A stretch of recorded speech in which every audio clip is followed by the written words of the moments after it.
কথায় আছে উঠলো বাই তো কটক যাই, তবে এবার বাইটা উঠেছে পুরী যাওয়ার। তাই চলে এলাম সে গল্প আপনাদের সঙ্গে ভাগ করে নিতে। হাওড়া থেকে পুরী যাওয়ার অজস্র ট্রেন আছে, তবে সব থেকে ভালো হয় রাতের ট্রেন ধরে ভোর বা সকালবেলায় পুরী পৌঁছানো। পুরীতে কিন্তু অধিকাংশ হোটেলেই সকাল 8টায় চেক ইন এবং 7টায় চেক আউট। স্বর্গদ্বার বিচ ও মেরিন ড্রাইভ বিচের কাছে অসংখ্য সি ফেসিং হোটেল রয়েছে, তবে ভারত সেবাশ্রম, স্বর্গদ্বার রোড, মন্দির সংলগ্ন অঞ্চল বা বাজারের কাছাকাছি বেশ কিছু বাজেট হোটেল পাওয়া যায়। ট্রেন থেকে নেমে অটো করে সোজা স্বর্গদ্বার বিচে এসে আমরা পৌঁছালাম।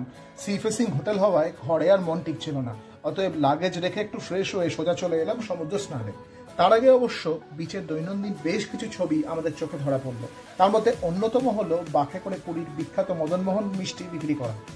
এরপর সমুদ্র স্নান সেরে হোটেল ফিরে লাঞ্চ করে একটা টোটো ঠিক করলাম আশেপাশের টুরিস্ট স্পটগুলো ঘুরে দেখবো বলে। প্রথমেই আমরা এসে পৌঁছালাম স্বর্গদ্বারে। লোকশ্রুতি এখানে দাহ করলে নাকি পুনর্জন্ম করা হয় না। এরপর একটু খাজার সন্ধান করে আমরা চলে এলাম ওঙ্কারেশ্বর মন্দির, তারপর লোকনাথ মন্দির। এখানে লোকনাথ বলতে স্বয়ং মহাদেবকে বোঝায়। ওড়িয়া স্থাপত্যের এই মন্দিরে বাদরের বাদরামি বেশ চোখে পড়ার মতো। আমাদের এর পরের গন্তব্য শ্রী জগন্নাথ দেবের পিসির বাড়ি।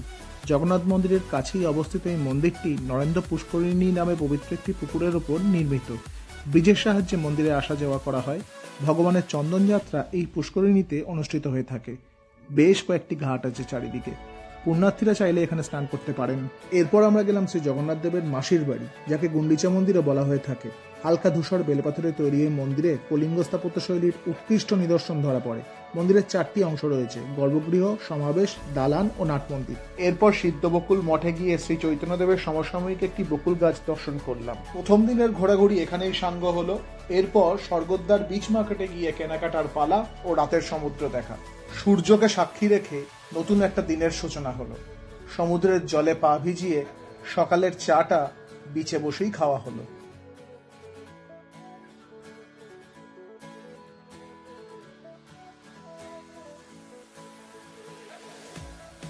এরপর হোটেলে ফিরে তাড়াতাড়ি করে রেডি হয়ে গেলাম, কারণ আজ জগন্নাথ দেবের পুজো দিতে মন্দিরে যাব। স্বর্গদ্বার থেকে টোটো ভাড়া করলাম, একদম সোজা মন্দিরের সামনে এসে আমাদের নামালো। জগন্নাথ মন্দিরের ভেতরেই পুজো দেওয়ার সব রকম ব্যবস্থা আছে। প্রসাদের জন্য জগৎ বিখ্যাত এই মন্দির, অতএব খাজা থেকে অন্নভোগ, খিচুড়িভোগ যা মন চায় আপনি এখানে পুজো দিতে পারবেন। এই মন্দিরের রান্নাঘর ও রন্ধন প্রক্রিয়া অবশ্যই দ্রষ্টব্য। এরপর পুজো দিয়ে হোটেলে ফিরে বেরোলাম লাঞ্চ করতে। স্থানীয় হোটেলগুলোর মধ্যে কাকাতুয়া হোটেলটা বেশ পপুলার, তাই নিরামিষ হলেও আজকের দুপুরের লাঞ্চটা এখানেই সারলাম। তবে এদের সিগনেচার মার্ক কিন্তু প্রবেশ পথে ঝুটি বাঁধা ওই সাদা কাকাতুয়াটা।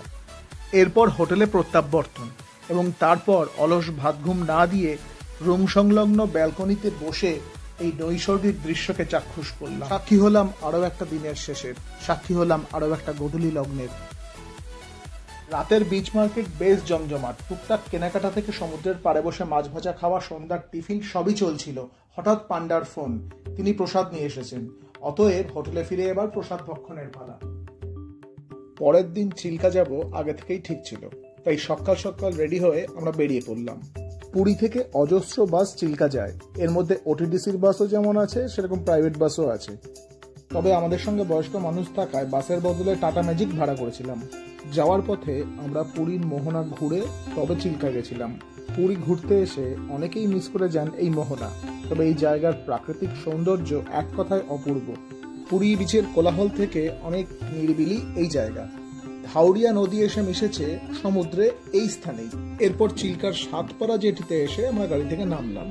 এখানে ওটিডিসির অফিস আছে, সেখান থেকে আপনি বোট ভাড়া করতে পারেন। 6 সিটার, 10 সিটার, 15 সিটার আপনার প্রয়োজন মতো বোট আপনি ভাড়া করতে পারেন। এখানে ট্যুরিস্টদের ঘোরানোর জন্য চিল্কা লেকটাকে বেশ কয়েকটা রুটে ভাগ করে নিয়ে ঘোরানো হয়। এর মধ্যে ডলফিন পয়েন্ট, কালিজাই মন্দির, সি মাউথ, রাজহংস দ্বীপ, লালকাঁকড়ার দ্বীপ অন্যতম। অসংখ্য অজস্র পরিযায়ী পাখির আগমন ঘটে থাকে এই চিল্কার বুকে, যা পর্যটকদের কাছে সত্যি এক বড় পাওনা।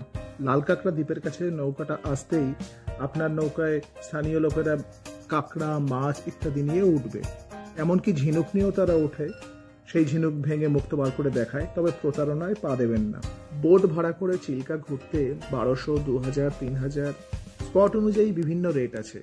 আপনি ডলফিন দেখতে পান বা না পান, তবে চিল্কার এই যে আশেপাশের সৌন্দর্য আর এই জলযাত্রা, এই ভ্রমণের অভিজ্ঞতা আপনার মনে থেকে যাবে সারা জীবন। চিল্কার জেটিঘাটের কাছে বেশ কিছু হোটেল আছে, সেখানেই লাঞ্চ সেরে আমরা ফিরে এলাম পুরীতে। হোটেলের ব্যালকনিতে গিয়ে দাঁড়াতেই সমুদ্র যেন হাতছানি দিয়ে ডাকলো। নিজেকে আর আটকে রাখতে পারলাম না, চলে গেলাম বিচে। পুরীর বিচের দৈনন্দিন ছবি আরো একবার আমার মনকে মুগ্ধ করে তুলল। বালুকাবেলায় নিজের নামটা লিখে রাখলাম।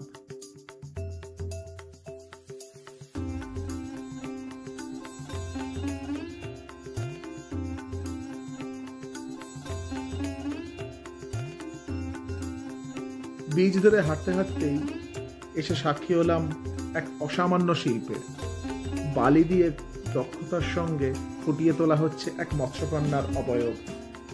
কথা বলে জানতে পারলাম যে ছেলেটি এটি তৈরি করছে সে শ্রী পদ্মশ্রী সুদর্শন পট্টনায়কের ছাত্র। শিল্পীর এই অসামান্য শিল্প দেখে আমরা সমৃদ্ধ হলাম। ঢেউয়ের আওয়াজের পাশাপাশি দূর থেকে কাসর ঘণ্টা শঙ্খের আওয়াজ কানে ভেসে এলো। সেই শব্দ ধরে এগিয়ে যেতে চোখে পড়ল লোক সমাগম। আদি শঙ্করাচার্য ভারতের উত্তর, দক্ষিণ, পূর্ব, পশ্চিম 4টে দিক জুড়ে 4টে মঠের নির্মাণ করেছিলেন, যার মধ্যে অন্যতম হলো পুরীর শঙ্করাচার্য মঠ। আর এনাদের পক্ষ থেকেই রোজ বিকেলে আরতি অনুষ্ঠিত করা হয়ে থাকে। এই আরতি দেখতেই এই ভিড় বা লোক সমাগম।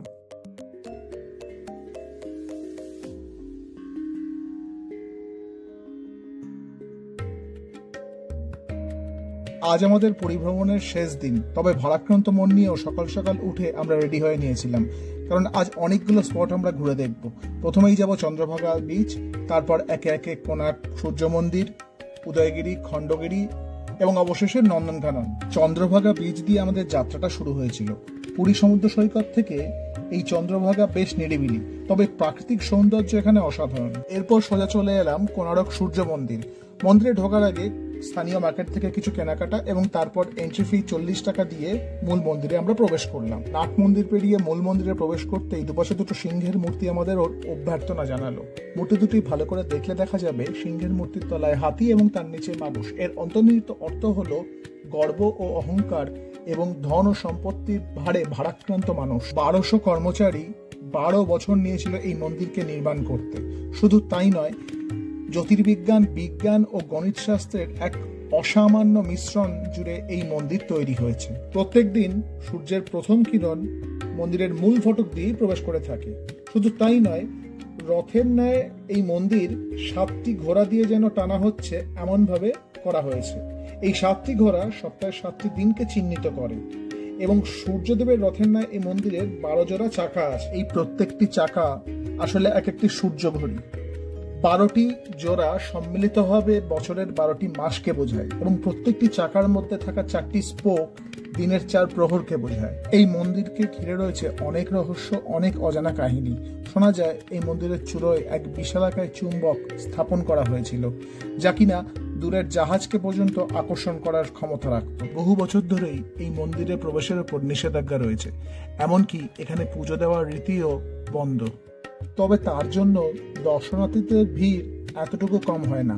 রাজা নরসিংহ নির্মিত এই মন্দিরের দেয়ালে স্থাপত্য দেখতে সারা বছর ধরেই পর্যটকদের ভিড় লেগে থাকে। কোণার্কের চাকার ছবি ভারতীয় নোটেই রয়েছে, আর সেই নোট দিয়েই বাস ভাড়া কেটে আমাদের পরের গন্তব্যে এসে পৌঁছালাম।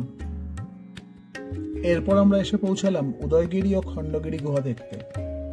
বেশ অনেকগুলো গুহায় খুব সুন্দর দক্ষতার সাহায্যে ফুটিয়ে তোলা হয়েছে শিল্পকর্ম।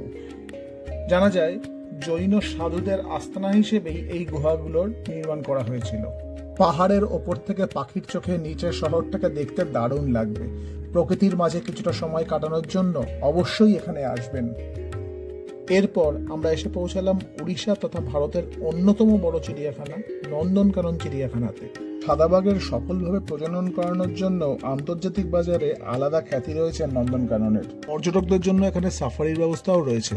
আমাদের সাফারি চলাকালীন সেই ভাল্লুক দেখার অভিজ্ঞতা সত্যি অবিস্মরণীয়। প্রকৃতির নিজস্ব ভাবধারাকে যথাসম্ভব বজায় রেখে সাজিয়ে তোলা হয়েছে নন্দনকানন চিড়িয়াখানা, আর তাই বাঙালির পরিভ্রমণের সঙ্গে অঙ্গাঙ্গিভাবে জড়িয়ে থাকবে নন্দনকানন।